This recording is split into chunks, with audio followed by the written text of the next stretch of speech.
तक गया नहीं, भगवान को प्रणाम किया, फिर भी कोप वाले प्रसाद ले जा करके उस राजा के पास देखिए सत्यनारायण की कथा राजा ने प्रसाद की ओर देखा भी नहीं, जिसके कारण उसके सब पुत्र धन धान राजपाट सब कुछ समाप्त हो गया।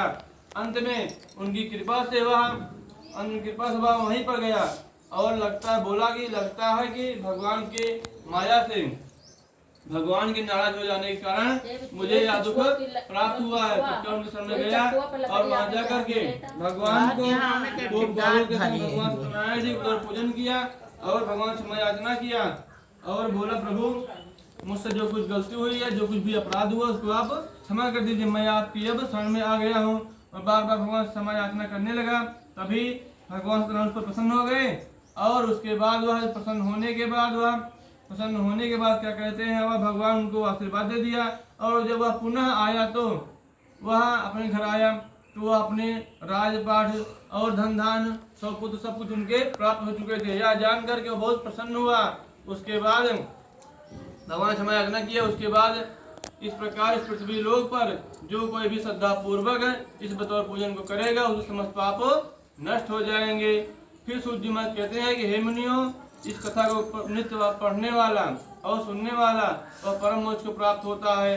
इसके पश्चात इस पूजन के प्रभाव से जो बंदी है वो बंधन से मुक्त हो जाते हैं, जो भयग्रस्त है वो भय से मिट जाते हैं और जो निर्धन वो धनवान हो जाता है। इसके बाद जो व्यक्ति इस कथा को नित्य पढ़ता अथवा सुनता है, भगवान के पास के समस्त पाप नष्ट हो जाते हैं।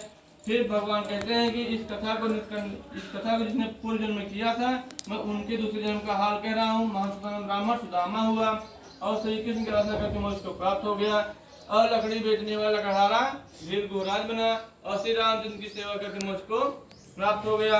और राजा तुंगोदम शुंभ मनु हुए, वे सभी को पथ पर लगा करके भागवत बना बैकुंठ को गए।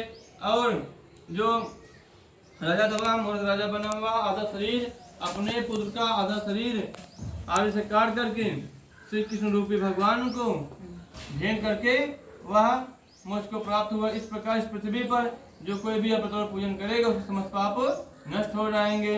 पुराणे देवाखंडे सत्यनारायण वृकथायाम पंचमोध्याय संपूर्ण भगवान की जय।